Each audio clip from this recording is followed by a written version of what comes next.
Hello everyone, welcome back to the Harsha DSC classes. ఈరోజు మనం ఈ వీడియోలో వచ్చేసి తెలుగుకి సంబంధించినటువంటి ప్రాక్టీస్ బిట్స్ అయితే చూద్దామండి. అందులో ఫస్ట్ బిట్ వచ్చేసి, నీచునకు ధనము కలిగిన వాచలత కలిగి పరుష వాక్కు లరచుచున్ నీచకృతి యగుచు మది సంకోచము లేకుండా దిరుగు గువ్వల చెన్న అనేసి ఇచ్చారండి. సో పై పద్యంలో సంకోచము అనే పదానికి అర్థం ఏంటి అనేసి అడుగుతున్నారండి. సంకోచము అంటే అర్థం ఏంటండి? భయము, జంకు. Option 2 is the right answer. నెక్స్ట్ది చూద్దాము. నెక్స్ట్ దీంట్లోనే ఆ పద్యానికి సంబంధించి పరుష వాక్కులు అంటే అనేసి అడిగారు. ఆప్షన్స్ ఫస్ట్ది మధురమైన మాటలు, ఆప్షన్ 2 కఠినమైన వాక్కులు, ఆప్షన్ 3 రహస్యంగా చెప్పే మాటలు, ఆప్షన్ 4 చిన్న పిల్లల మాటలు అనేసి ఇచ్చారండి. పరుష వాక్కులు ఇక్కడ మనకు నీచునకు ధనము కలిగిన అంటే నీచులకు డబ్బులు ఉన్నప్పుడు వాళ్ళు నోటికి వచ్చినట్టు ఇష్టం వచ్చినట్టు మాట్లాడతారు అనేసి అర్థం అండి. సో ఇక్కడ పరుష వాక్కు అంటే అర్థం ఏంటండి? కఠినమైన వాక్కులు, కఠినమైన మాటలు అనేసి అర్థం. Option 2 is the right answer. Next చూసుకున్నట్లయితే ఇక్కడ మనకు గద్య భాగానికి సంబంధించి ఒక గద్యం అయితే ఇస్తారండి. దాంట్లో క్వశ్చన్స్ అయితే ఉంటాయి. సో కవుల గద్య రచనపై మొగ్గు చూపకపోవడానికి కారణం ఏంటి అనేసి ఇచ్చారు. ఆప్షన్స్ గద్యంపై చిన్న చూపు ఉండటం వల్ల, ఆప్షన్ 2 గద్య రచన కష్టం అనుకోవటం వల్ల, ఆప్షన్ 3 పద్య రచన శ్రోతల్ని ఆకర్షించినంతగా గద్య రచన ఆకర్షించకపోవటం, ఆప్షన్ 4 పద్యానికి ఉన్న విలువ గద్యానికి లేకపోవటం వల్ల అనేసి ఇచ్చారండి. సో ఇక్కడ చూసుకున్నట్లయితే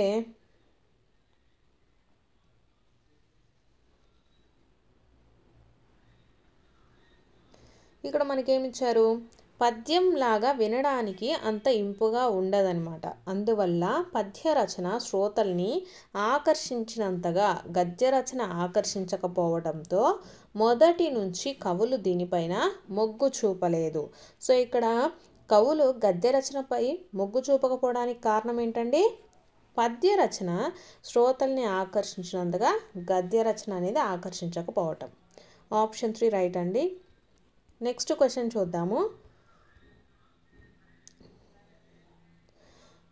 గద్యం కవీనాం నికషం వదంతి అంటే అర్థం ఏంటి అనేసి ఇచ్చారు.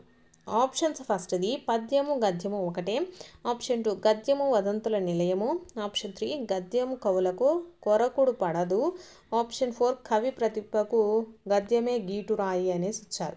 సో ఇక్కడ మనం చూసుకున్నట్లయితే గద్యం కవీనాం నికషం వదంతి అనేసి ఇచ్చారు. కవి ప్రతిభకు గద్యమే గీటు రాయండి. సో మనకి ఏ ఆప్షన్ రైట్ అవుతుందండి? Option 4 is the right answer. Next question, ఉపమాన ధర్మ సామ్యము చేత ఉపమేయాన్ని ఉపమానంగా ఊహించినట్లయితే అనేసి ఇచ్చారు. ఆప్షన్స్ ఫస్ట్ది ఉపమాలంకారము, ఆప్షన్ 2 ఉత్ప్రేక్ష అలంకారము, ఆప్షన్ 3 లటానుప్రాస అలంకారము, ఆప్షన్ 4 అతిశయోక్తి అలంకారం అనేసి ఇచ్చారండి.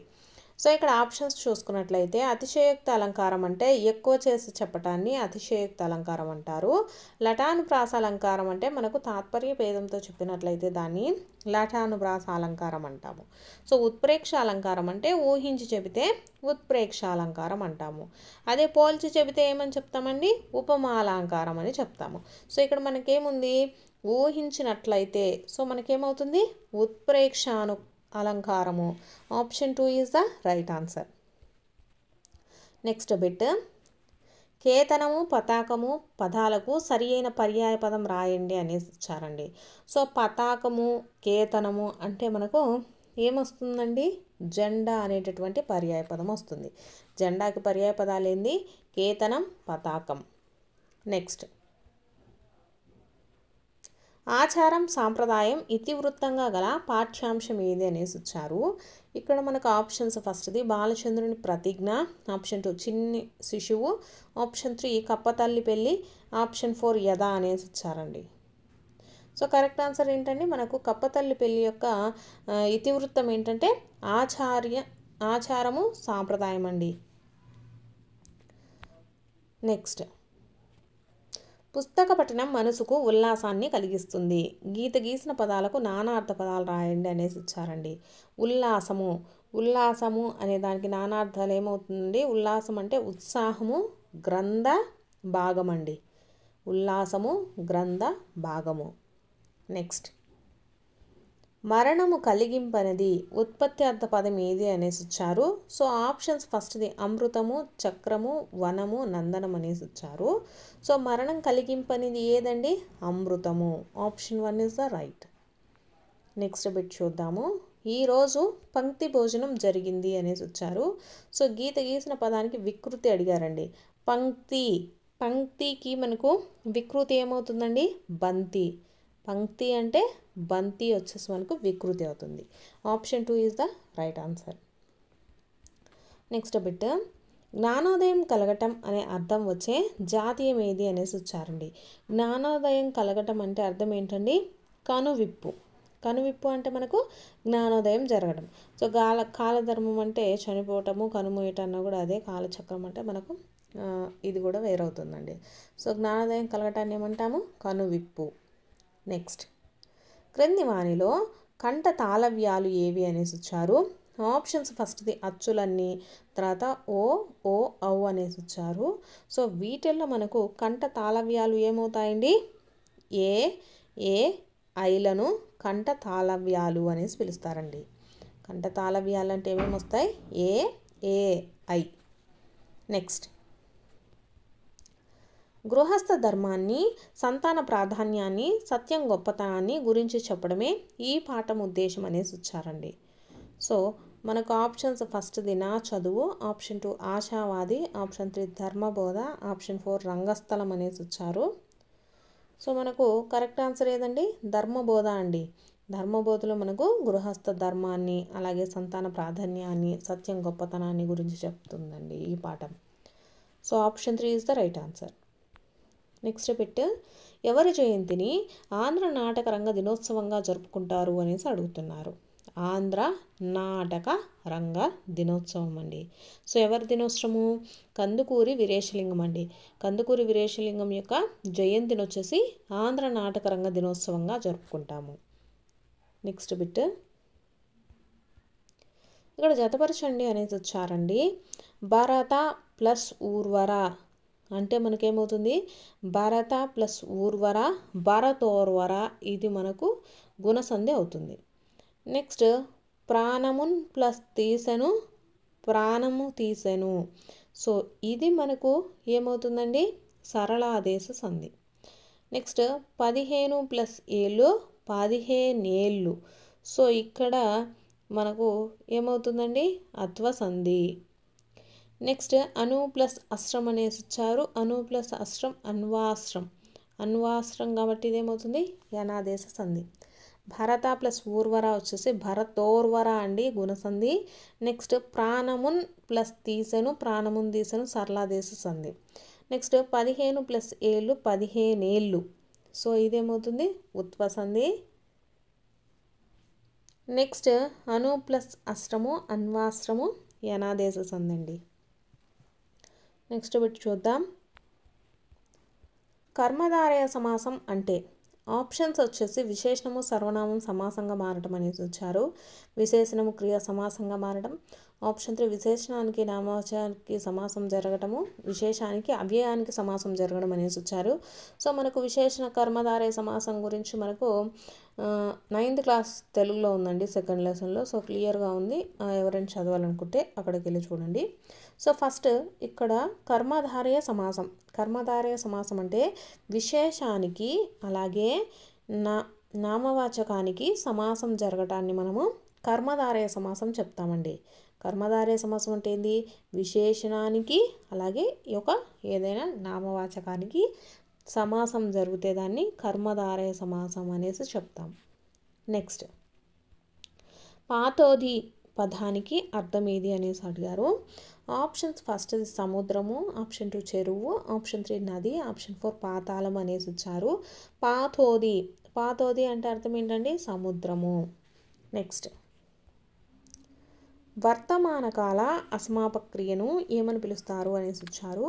సో ఇక్కడ మనకు చూసుకున్నట్లయితే ఫస్ట్ వచ్చేసి షార్థకం ఉందండి. షర్థార్థకం అంటే ఏంటంటే మనకు వర్తమాన కాల అసమాపక క్రియను షర్థార్థకం అంటారు. నెక్స్ట్ క్వార్థకం అనేసి ఇచ్చారు కదా, క్వార్థకం అంటే భూతకాల అసమాపక క్రియ అండి. క్వార్థం అంటే భూతకాలము, ఛేదార్థకం అంటే భవిష్యత్ కాలం అండి. ఛేదార్థకము అంటే భవిష్యత్ కాలం. సో ఇక్కడ మనకు వర్తమాన కాలాన్ని ఏమంటాం, వర్తమాన కాల అసమాపక క్రియని షర్థార్థకం అంటారు. క్వార్థం అంటే భూతకాలానికి సంబంధించిన అసమాపక క్రియ, ఛేదార్థకం అంటే భవిష్యత్ కాల అసమాపక క్రియ, అనుమత్యార్థకం అంటే ఏదైనా మనము వాళ్ళకు వచ్చేసి ఏదైనా అనుమతినిస్తే దాన్ని అనుమత్యార్థక వాక్యం అంటారు. సో ఇక్కడ ఇచ్చిన వాటిల్లో వర్తమాన కాల అసమాపక క్రియ ఏంది, షర్థార్థకం. Option 1 is the right answer. నెక్స్ట్ది చూద్దాము. సముద్ర తీరంలో పిల్లలు ఆడుకుంటున్నారు. ఈ వాక్యానికి వ్యతిరేకార్థక వాక్యం అనేసి అడుగుతున్నారు. ఇక్కడ సముద్ర తీరంలో పిల్లలు ఆడుకోవటం లేదు. సో మనకు ఏమవుతుందండి, option 2 is the right answer. ఆడుకుంటున్నారు అంటే ఆడుకోవటం లేదు అనేది మనకు వ్యతిరేక పదం అవుతుంది. నెక్స్ట్, క్రింది వానిలో జ్ఞానపీఠ పురస్కారం పొందని రచన ఏది అనేసి ఇచ్చారు. ఆప్షన్స్ ఫస్ట్ది Srimad Ramayana Kalpavrukshamu, option 2 Vishwambhara, option 3 Ramayana Vishavrukshamu, option 4 Pakudu Rallu అనేసి ఇచ్చారండి. సో దేనికి జ్ఞానపీఠ పురస్కారం అందలేదు అంటే రామాయణ విషవృక్షానికండి. విశ్వంబరకి అలాగే పాకుడు రాళ్ళకి, శ్రీమద్ రామాయణ కల్పవృక్షానికి, వీటన్నిటికి జ్ఞానపీఠ పురస్కారం అయితే లభించింది. నెక్స్ట్ చూద్దాము. విశిష్టత కలిగిన ప్రదేశాలను దర్శించినప్పుడు పొందిన అనుభూతిని, అనుభవాలను వర్ణనాత్మకంగా రాసే ప్రక్రియని ఏమంటారండి, యాత్రా రచన అనేసి పిలుస్తాము. ఏమని పిలుస్తారు, యాత్రా రచన. అంటే మనం ఎక్కడికైనా ప్లేసెస్కి వెళ్తాం కదా, సో వాటికి సంబంధించినటువంటి అనుభూతులను, అనుభవాలను వర్ణనాత్మకంగా రాసినట్లయితే దాన్ని యాత్రా రచన అనేసి చెప్తాము. So option 2 is the right answer. Next bit, కొట్టరువు ఇంటి పేరు గల కవి ఎవరు అనేసి వచ్చారండి.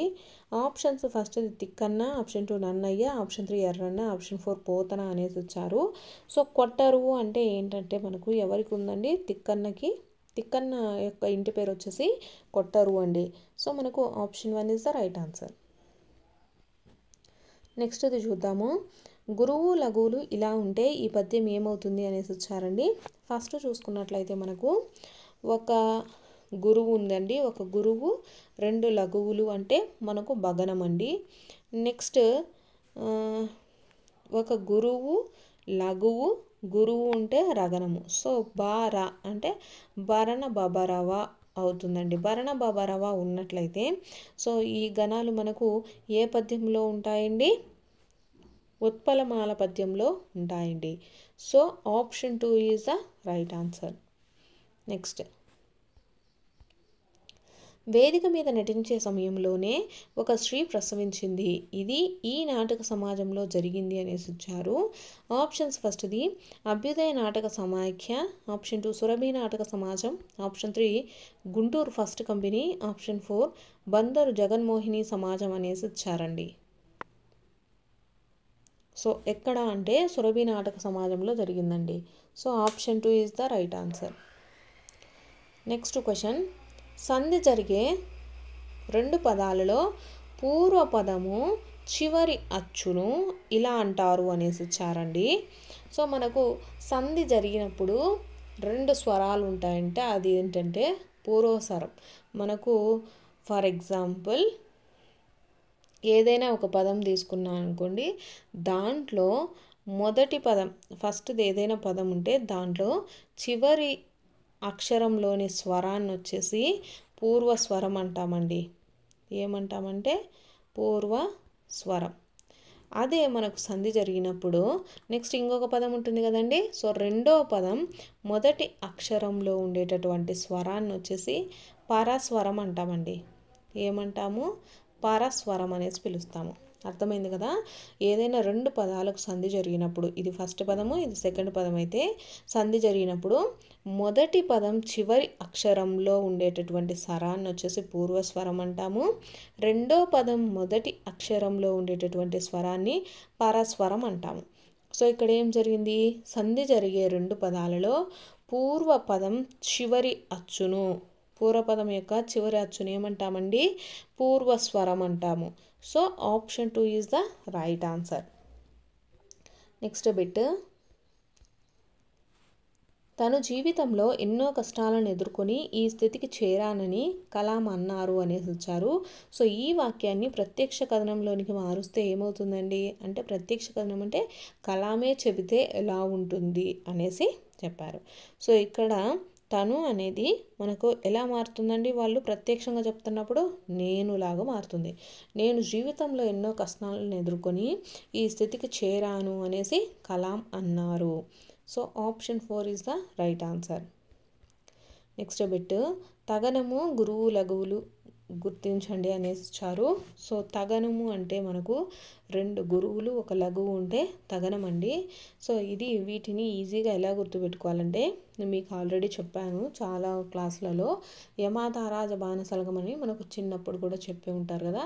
సో దాన్ని రాసుకొని క్లియర్గా తగనాలను అలాగే గణాలను మనము, అలాగే పద్యం కూడా మనకు ఏ పద్యంలో ఉందని అడుగుతారు కదా, వాటిని కూడా ఈజీగా అయితే ఫైండ్ అవుట్ చేయొచ్చు.